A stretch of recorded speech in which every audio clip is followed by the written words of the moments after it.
போட்டியில வென்று விட்டார். போட்டியை அறிவிச்சாச்சு. அரங்கத்துக்குள்ள ஏற்பாடு, அரங்கம் குளிரூட்டப்பட்ட அரங்கம், அரங்கத்துக்குள்ள ஏற்பாடு பண்ணி தொடங்கியாச்சு போட்டியை. கைதட்டல் எல்லாரும் தட்டிக்கிட்டே இருக்காங்க.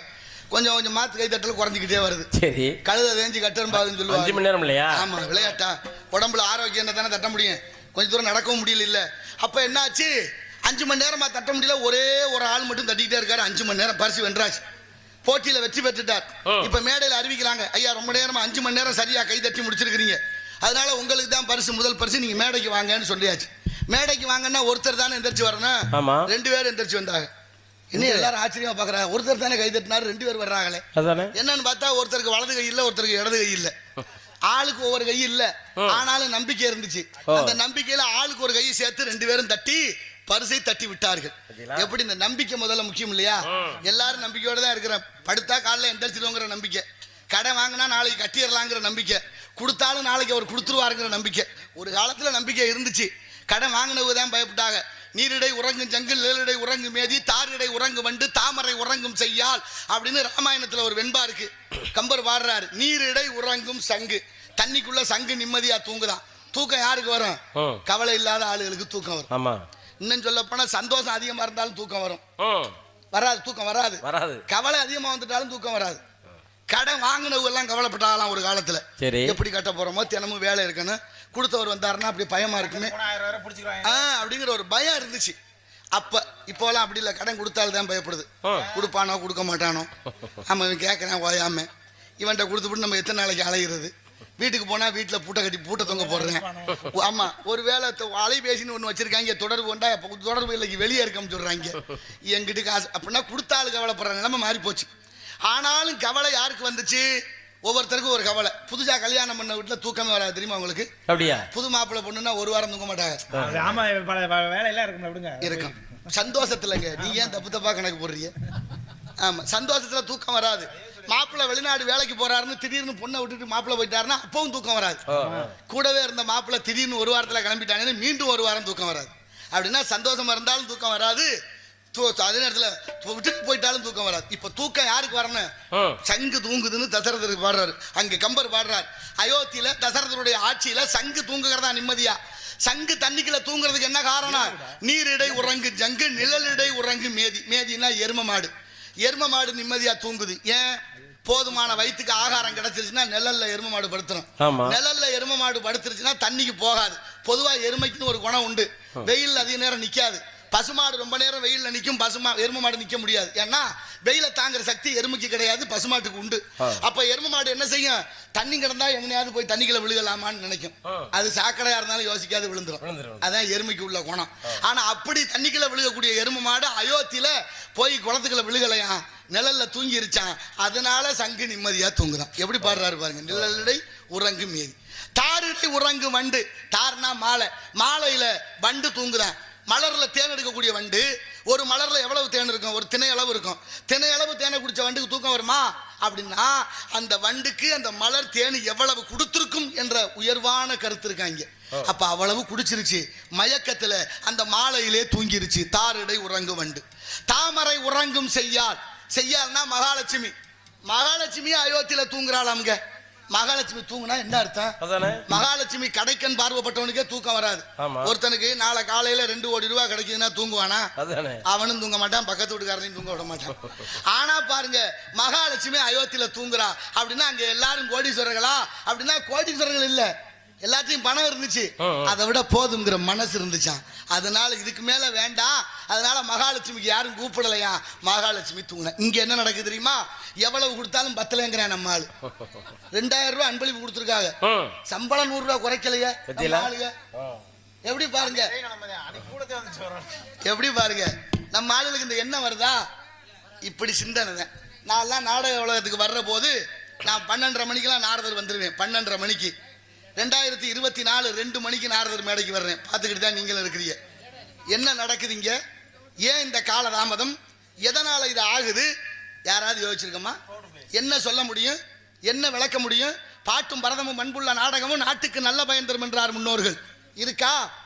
கேளிக்கை வீடு கேளிக்கை கூத்துகளா ஆகி போச்சு நிலைமை. ஏன்னா இங்கேயும் தப்பு இருக்கு, அங்கேயும் தப்பு இருக்கு. யாராவது ஒருத்தர் தெளிவா இருந்தா, உனக்கு வேலை இல்லையா, சும்மா இல்லையா, நாடகத்தை நடக்க முடியான்னு சொல்றது நாங்க. எப்படி இருக்கு நிலைமை? இப்படியெல்லாம் அத்தனை உள்ளதை பேசுனதுனால தான் எனக்கு ரொம்ப பகை அதிகம். எனக்கு பேச முடியும். இங்கே அவரை பற்றி தான் இப்போ சொல்ல நினச்சேன். நீங்கள் அவரை பற்றி மட்டும் இல்லை, பொதுவாகவே சொல்லணும். வள்ளலாருக்கு வாடிய பயிரை கண்ட போதெல்லாம் வாடினேன் இறைவா என்று வள்ளலார் பிறந்த பூமி. வள்ளலார் கடலூர் மாவட்டம் மருதூரில் பிறக்கிறாரு. அவருக்கு வயசு 7. அவங்க அண்ணன் சபாபதி பிள்ளைக்கு உடம்பு சரியில்லை, காய்ச்சல். அண்ணனுக்கு உடம்பு சரியில்லை, தம்பியை கூப்பிட்டு சொல்கிறார், தம்பி சோமு செட்டியார் வீட்டில் பிரசங்கம், செட்டியார் வீட்டுக்கு போயிட்டு அண்ணனுக்கு உடம்பு சரியில்லை காய்ச்சல்னு சொல்லிட்டு கற்பூரம் காட்டி பிரசாதம் கொடுத்துட்டு வந்திருப்பான்னு சொல்லி அனுப்புறாரு அண்ணன். சரி, இப்ப வள்ளலார் போறாரு. வள்ளலாருக்கு அதுக்கப்புறம் தான் வள்ளலாருங்கிற பட்டமே வருது. அப்ப சின்ன பிள்ளை, வயசு 7 வயசுல ராமலிங்கம் சோமு செட்டியார் வீட்டுக்கு போறாரு. சோமு செட்டியார் பாக்குறாரு, என்னப்பா ராமலிங்கம் உங்க அண்ணன் வரலையா? ஆமாங்க ஐயா, அண்ணனுக்கு உடம்பு சரியில்லை காய்ச்சல், அதனால என்னைய வர சொன்னாங்க. ஏப்பா இதெல்லாம் முன்னாலே சொல்றது இல்லையா? முன்னாலே சொல்லியிருந்தா நான் வேற ஏற்பாடு பண்ணிருப்பேன்னு செட்டியார் கொஞ்சம் கோவப்பட்டாரு. சரி, ராமலிங்கம் பிள்ளை கேட்டாராம், என்ன செட்டியாரு காய்ச்சல் என்ன ஒரு வாரத்துக்கு முன்னால வீட்டுக்கு கடிதம் போட்டா வர நாங்க உங்களுக்கு சொல்றதுக்குன்னாரு. அவர் ஒன்றும் பேச முடியல. சரி வந்த வேலையை பாருங்கன்னாரு. நான் வேணாமா பெரிய புராணம் படிக்கட்டுமான்னாரு. சரி படிங்க. பெரிய புராணம் படிக்க ஆரம்பிச்சாரு ராமலிங்கம். 7 வயது, 1 மணி நேரம் எப்படி கடந்தது என்று கணிக்க முடியல, அவ்வளவு வேகமா போயிருச்சு. இப்ப செட்டியாருக்கு ரொம்ப மகிழ்ச்சி.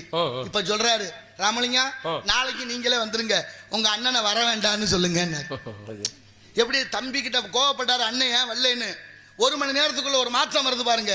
நாளைக்கு அண்ணனை வர வேண்டாம்னு சொல்லுங்க, நீங்களே வந்துருங்க. இப்ப செட்டியார் கோவப்பட்டாரா? வேகம் கெடுத்தாண்ட வேந்தனடி வெளுகன்னு. வயசானா மட்டும் பத்தாது, புத்தியும் நடைமுறையும் சரியா இருக்கணும், அப்பதான் பேர் வரும். வயசு ஆகிட்டா மட்டும் போதுமா? நாரதர் வந்து நிக்கிறேன், கண்ணை முழிக்காம தாளம் போடுறாரு. இங்க பொம்பளை பிள்ளைன்னா முழிச்சுக்கிட்டு தாளம் போடுறாரு. உங்களுக்கும் தெரிஞ்சிருச்சு அந்த எப்படி அது? அப்ப ஒரு மனிதனுடைய நடவடிக்கை அவனுடைய செய்கை குணம் உயர்த்துவதும் தாழ்த்துவதுமா இருக்கு. அவர் முழிச்சிருந்தாருன்னா இந்த திரைச்சியில நனைஞ்சிருக்குமா?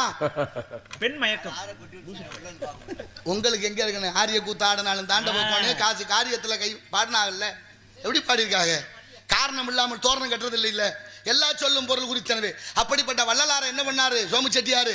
ஐயா ராமலிங்கம் நடந்தே வந்தீங்க, நடந்து போகாதீங்க, அதனால என்ன செய்ய, சாரட்டு வண்டி கட்டி தர்றேன், அதுல ஏறி போங்கன்னு சொல்லி ஒரு சாக்கு நிறைய பணத்தை கட்டி அனுப்பினாருங்க. அந்த காலத்துல அவ்வளவு பெரிய கோடீஸ்வரர் இருந்திருக்காங்க பாருங்க. ஒரு சாக்குல பணத்தை கட்டி வள்ளலாருக்கு கொடுத்து அனுப்புறாங்க. அவர் பாருங்க குடும்ப வறுமையில இருக்கு, அது போனா தான் சாப்பிடலாம். ஆனாலும் அவருக்கு அந்த பணத்து மீது பற்று இல்ல. போற வழியில பாலும் கிணத்துக்குள்ள தூக்கி போட்டு போயிட்டாரு ஒரு மூட்டை பணத்தை. மனசு வருமா? இன்னைக்கு நாட்டுல ஏதாவது பிரச்சனை கட்டி போடுறாங்க, எங்கேயோ கட்டி வைக்கிறாங்க, பிணவரையெல்லாம் காசு வைக்கிறாங்க, ஏழை எளிய மக்களுக்கு கொடுக்க வழி இல்லை. ஆனா பள்ளத்துல குளத்துல மண்ணுக்குள்ள தீய வச்சு கொளுத்துற மனசு இருக்கே தவிர ஏழை எளிய மக்களுக்கு கொடுக்க முடியல. சமத்துவம் பேசுற எல்லாரும் சமதர்மமா நடந்து கொள்வீர்களா என்பதுதான் கேள்விக்குறி. ஒரு மேடு ஒரு பள்ளம், மேடும் பள்ளமும் சமமாகணும்னா மேட்டுல 2 கூட மண்ணு போட்டா பள்ளத்துல 4 கூட மண்ணு போடணும். அதான நியதி, அப்பதானே சமமாகும். இங்க அப்படி இல்ல, பேச்சு தான் பேச்சா இருக்கு. ஏட்டு சுரக்கா கறிக்கு உதவாதுன்னு மேட்டுலயும் 2 கூட பள்ளத்துலயும் 2 கூட. மேடு மேடாவே இருக்கு, பள்ளம் பள்ளமாவே இருக்கு. யார் சரி செய்வா? யார் சரி செய்வா? எப்படி இருக்கு இந்த நாட்டினுடைய சட்டமும் திட்டமும்? ஒன்னும் சொல்றதுக்கு இல்ல. சட்டப்படி செஞ்சா தப்பு கூட செய்யலாம், அந்த நாடு கற்பிக்குது. எப்படி சட்டப்படி செஞ்சா தப்பு கூட செய்யலாம். ஊருக்குள்ள சீட்டாடுனா புடிச்சு கொண்ட உள்ள வைக்கும் காவல்துறை. ஊருக்குள்ள சீட்டாடுங்கன்னா புடிச்சு கொண்ட உள்ள வைக்கும். ஆனா சட்டப்படி ஆன்லைன் ரம்மின்னு அலைபேசியில் நடத்திக்கிட்டு இருக்கிறேன். எத்தனை பேர் செத்து போனாங்க, இன்னும் தடை பண்ண வழி இல்லை. கேப்பியலா? வாய்ப்பு இருக்கா? நம்ம கண்ணத்துக்கு பெரிய இடத்து பொல்லாப்பு. அரமனை கோழி முட்டை அம்மிக்கல்ல உடைக்கும், நம்ம அதெல்லாம் தாங்குமா? நினைச்சு பார்க்கணும் இல்ல என்னென்னலாம் நடக்குது, எது சரியா இருக்கு. முடவனை மூர்க்கன் கொன்றால் மூர்க்கனை முனிதான் கொல்லும், மடவனை வலியான் கொண்டால் மரணிதான் அவனை கொல்லும், தடைவரை முளை மாதையை தரணியில் உள்ளோர்க்கெல்லாம் வலியனை அடித்த கோளும் உன்னையும் அடிக்கும் என்று விவேக சிந்தாமணி சொல்லுது.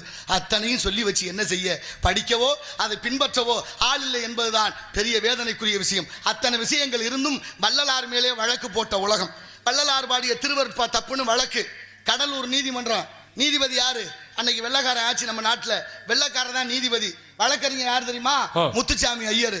வழக்கு நீதிமன்றத்துக்கு வந்துருச்சு. நீதிபதி உத்தரவு, வள்ளலார் நீதிமன்றத்துக்கு வரணும். மக்கள்லாம் பதறி போனாங்க. வள்ளலாரே நீதிமன்றத்துக்கு கூப்பிட்டாங்களே, ஆஹா அப்படின்னு ஊரே கூடிருச்சு. கூடி உட்கார்ந்துருக்கா அமைதியா, வள்ளலார் வரப்போறாருன்னு. வள்ளலார் உள்ள நுழைகிறாரு. வள்ளலார் உள்ள நுழைகிற போது எல்லாரும் எந்திரிச்சு நின்று கும்பிட்டாங்களாம். இந்த வழக்கு தொடுத்தாருல ஆறுமுக நாவலர், அவரும் எந்திரிச்சு நின்று கும்பிட்டுருக்கிறார். இதை பார்த்து விட்டாரு நீதிபதி.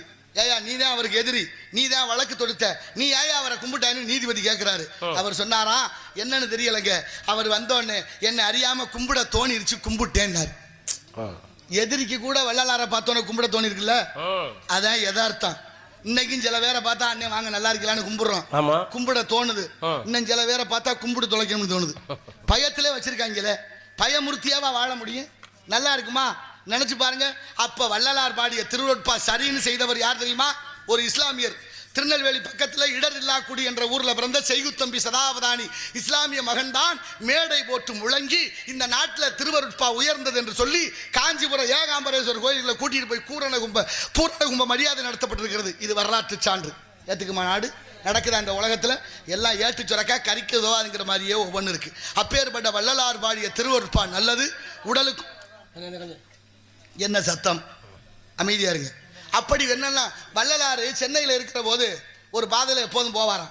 ஒரு நிர்வாண சாமியார் ஒரு திண்ணையில உட்காந்துக்கிட்டு போற வர ஆளுகளை பார்த்து சொல்லிக்கிட்டே இருப்பான். இந்த நாய் போகுது, இந்த நரி போகுது, இந்த மாடு போகுது, இந்த எருமை, இப்படி சொல்லிக்கிட்டே இருப்பாராம். ஒரு நாள் வள்ளலார் புறப்படும் போது சீடர்கள் எல்லாம் சொன்னாங்களாம், சாமி இன்னைக்கு இந்த பாதையில போக வேண்டாம், நம்ம வேற பாதையில போவோம். ஏன்னு கேட்டாராம். அங்கே ஒரு ஆள் உட்காந்துக்கிட்டு, ஒரு அம்மன சாமியார் உட்காந்துக்கிட்டு போற வார ஆளுகளை அசிங்கமா சொல்லிக்கிட்டு இருக்கிறேன், நம்ம அந்த பாதையில போக வேண்டாம்னு சொன்னாங்களாம். அவர் சொன்னாரா, அப்படிலாம் நினைக்காதீங்க, நம்ம அதில் தான் போகணும்னு. இப்போ வள்ளலார் அந்த பாதையில வர்றாரு. இந்த எல்லாரையும் அசிங்கமா பேசினார் பாருங்க. அவர் இருக்கிறத தாண்டும் போது அவர் சொன்னாராம், இதோ மனிதர் போகிறாரு. அது வரைக்கும் எல்லாரும் என்னென்னமோ சொன்ன அந்த சாமியாரு வள்ளலார் போகும்போது இதோ மனிதர் போகிறார் என்றாராம். அப்படி மனிதர்கள் மனிதராக, மனிதர்கள் மாணிக்கமாக, மனிதர்கள் தெய்வமாக வாழ்ந்த மகான்கள் நமக்காக விட்டு சென்ற எண்ணற்ற இலக்கியங்கள், இதிகாசங்கள், புராணங்கள் அத்தனை இருக்கு, நடைமுறை கருத்துக்கள் எல்லாம். அதையெல்லாம் அள்ளி தெளிப்போம். பிணைக்கு கொள்பவர்கள் எடுத்துக்கொள்ளணும். வடை கடை விரித்தேன் கொள்வார் இல்லை என்பார்கள். அந்த வகையில் கடைசியா அந்த அம்மன சாமியாரையும் அந்த இடத்தை விட்டு போக வச்சுட்டார் ஐயா. அம்மா அப்படின்னா என்ன சொல்லியிருப்பாரு நம்ம யோசிக்கணும். அவளை உயர்ந்த சிந்தனையும் தத்துவமும் கருத்துக்களை நமக்குள்ள உண்டு. அப்படிப்பட்ட உயர்ந்த நாடு தமிழ்நாடு. அந்த தமிழை போற்றுவோம். இந்த இடத்தின் சிறப்புகளை பார்க்கின்ற பொழுது எல்லாத்துக்கும் ஒரு காரணம் இருக்கு இல்லையா? காசா லேசா, காசா லேசா, காசா லேசா.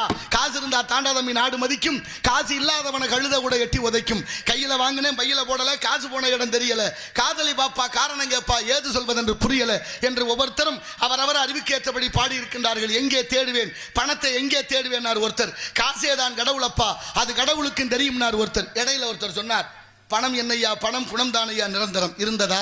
பணம் பந்தியிலே குணம் குப்பையிலே என்றாகிவிட்டது. இருந்தாலும் இந்த இடத்தின் சிறப்பிலே நாடுறேன். உங்கள் முன் நாரதனுக்கு அன்பு அண்ணன்